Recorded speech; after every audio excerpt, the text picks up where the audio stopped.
चलिए जानते हैं झारखंड की 25 बड़ी खबरों को सिर्फ 10 मिनट में। पर अभी तक आपने इस चैनल को सब्सक्राइब नहीं किया है तो सब्सक्राइब कर दें। बुजुर्ग मजदूरों और किसानों को हर महीने 3,000 पेंशन मिलेगी सीधे बैंक खाते में।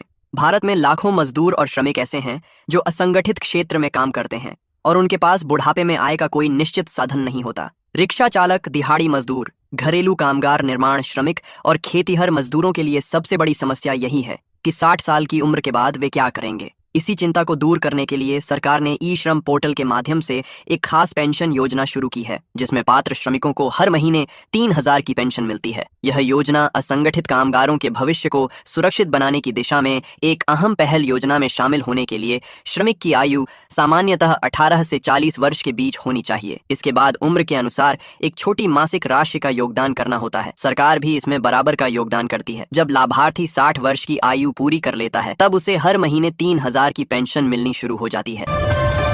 महिलाओं के लिए बड़ी खुशखबरी, खातों में आ रहे 5,000, लेकिन हजारों लाभार्थियों के नाम कटे। झारखंड के सभी सत्यापित पात्र लाभार्थियों के खाते में 5,000 करके भेजा जा रहा है। यह पैसा सिर्फ उन्हीं महिलाओं की खाते में आ रहा है जिनका भौतिक सत्यापन की प्रक्रिया पूरी हो गई है, और इसका रिपोर्ट पंचायत कार्यालय से प्रखंड कार्यालय और प्रखंड कार्यालय से स्क्रूटनी होने के बाद फाइनल वेरिफिकेशन के बाद जिला समाहरणालय पहुंचा दिया गया है। अभी तक करीब 10 लाख महिलाओं के खाते में इस योजना का पैसा मिल चुका है, लेकिन अभी भी ज्यादातर महिलाएं ऐसी हैं जिन्हें इस योजना का पेमेंट का इंतजार है। डीसी का बड़ी आदेश जारी हो चुका है। फाइनल लिस्ट बनाने का आदेश आ गया है। कई पंचायत में फाइनल लिस्ट चिपका दिया गया है। 15 से 20,000 के करीब महिलाओं का नाम काटा गया है जिन्हें इस योजना का लाभ अब नहीं मिलेगा। हालांकि भौतिक सत्यापन की प्रक्रिया अभी भी जारी है और भी कई महिलाओं का नाम काटने की संभावना बताई जा रहा है।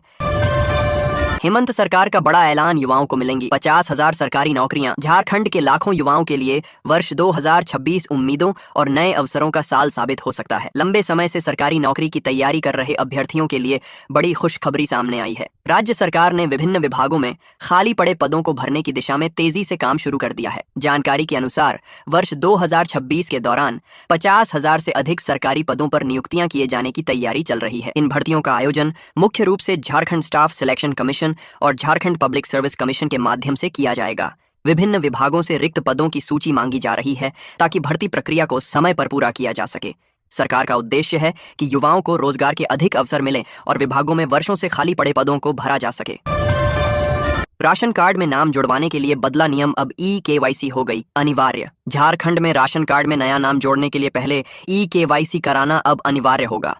राशन वितरण व्यवस्था में पूरी पारदर्शिता सुनिश्चित करने के लिए खाद्य सार्वजनिक वितरण एवं उपभोक्ता मामले विभाग ने सभी राशन कार्ड धारियों के लिए ई-केवाईसी की व्यवस्था को अनिवार्य कर दिया है। लाभार्थियों का ई-केवाईसी किए बिना अब राशन कार्ड में किसी भी नए सदस्य का नाम नहीं जोड़ा जाएगा। इसके साथ ही राशन कार्ड में दर्ज परिवार के सभी सदस्यों का ई-केवाईसी शुल्क कराया जा रहा है। रांची जिला प्रशासन के अनुसार ई-केवाईसी का उद्देश्य लाभार्थियों का सत्यापन करना, अपात्र और फर्जी कार्डधारियों की पहचान करना तथा खाद्यान्न वितरण प्रणाली को और अधिक पारदर्शी बनाना है। इसके माध्यम से वास्तविक जरूरतमंदों तक सरकारी योजनाओं का लाभ सुनिश्चित किया जा सकेगा।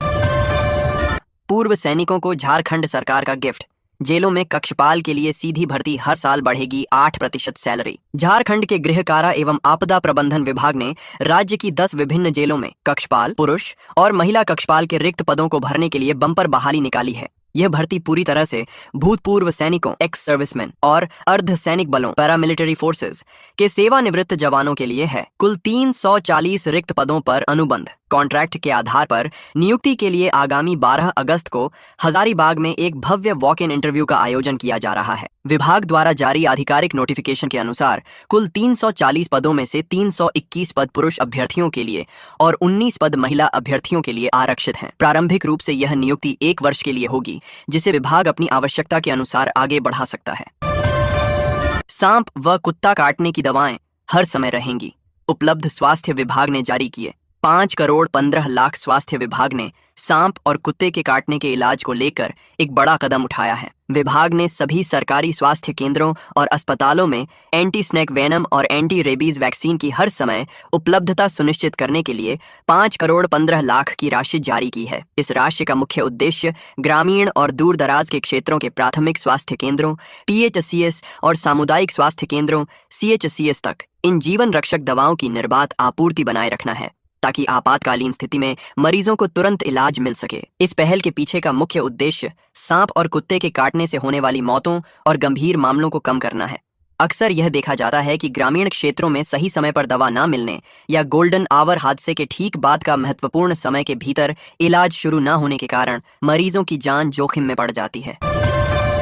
कोडरमा में हाथियों का उत्पात, एक महिला की ली जान, महिला भागने के क्रम में गिरी, खेत में हाथियों ने कुचला, कई घरों की बाउंड्री भी तोड़ी। कोडरमा जिले के डोमचांच प्रखंड अंतर्गत तितरियाडी गांव में आज गुरुवार सुबह हाथियों के झुंड ने 55 वर्षीय सुदामा देवी को कुचलकर मार डाला, जिससे पूरे क्षेत्र में दहशत फैल गई है। मथखा सुबह करीब 5 बजे खेतों की ओर टहलने गई थी, तभी हाथी ने उन पर हमला कर दिया। इस घटना से पहले बुधवार रात हाथियों ने ध्रोड़ी गांव में घरों की बाउंड्री तोड़ी थी और 2 दिन पूर्व गोलगो गांव में भी भारी नुकसान पहुंचाया था। ग्रामीणों के अनुसार पिछले 2 सालों में हाथियों के हमले से 2 दर्जन से अधिक लोगों की जान जा चुकी है और किसानों को लाखों का नुकसान हुआ है, जिसके कारण लोगों में वन विभाग के प्रति भारी आक्रोश है। ग्रामीणों का कहना है कि वन विभाग हाथियों को खदेड़ने में नाकाम रहा है, जबकि अधिकारियों का कहना है कि वे हाथियों को नवादा की ओर भेजते हैं, लेकिन वहां से उन्हें वापस कोडरमा की ओर धकेल दिया जाता है। गिरिडीह में सड़क हादसे में पिता की मौत, मिठाई खरीदकर लौट रहे 10 वर्षीय बेटा गंभीर रूप से घायल, 2 बाइक की टक्कर से हुआ। हादसा गिरिडीह जिले के पीरडांड थाना क्षेत्र अंतर्गत कठवारा के पास आज गुरुवार को 2 बाइकों के आमने सामने टक्कर में एक व्यक्ति की मौत हो गई, जबकि उनका 10 साल का पुत्र गंभीर रूप से घायल हो गया।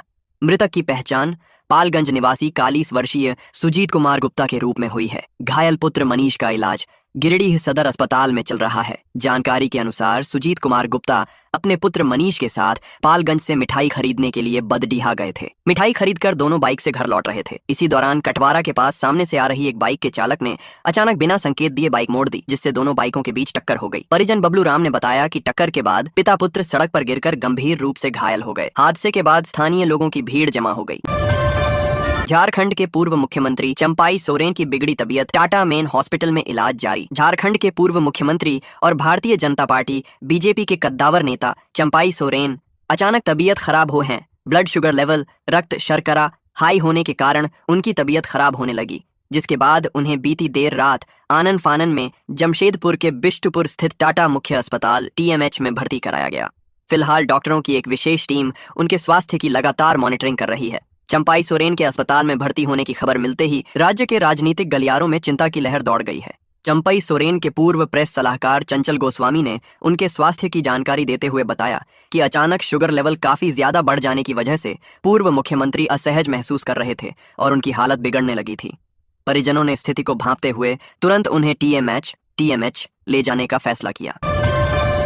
आचार संहिता उल्लंघन मामले में सीएम हेमंत को हाई कोर्ट से बड़ी राहत, उनके खिलाफ दर्ज केस निरस्त। झारखंड उच्च न्यायालय से मुख्यमंत्री हेमंत सोरेन को आदर्श आचार संहिता के उल्लंघन से जुड़े मामले में बड़ी राहत मिली है। अदालत ने उनके खिलाफ दर्ज आपराधिक मामले और निचली अदालत की कार्यवाही को निरस्त कर दिया है। यह मामला चुनाव के दौरान नियमों के कथित उल्लंघन से जुड़ा था, जिसमें निचली अदालत द्वारा संज्ञान लिए जाने के बाद सीएम हेमंत सोरेन ने राहत के लिए हाईकोर्ट का दरवाजा खटखटाया था। सुनवाई के दौरान हाईकोर्ट ने पाया कि इस मामले में कानूनी प्रक्रियाओं का सही ढंग से पालन नहीं किया गया था। अदालत के अनुसार नियमों के तहत संबंधित लोक सेवक द्वारा लिखित शिकायत दर्ज कराई जानी जरूरी थी,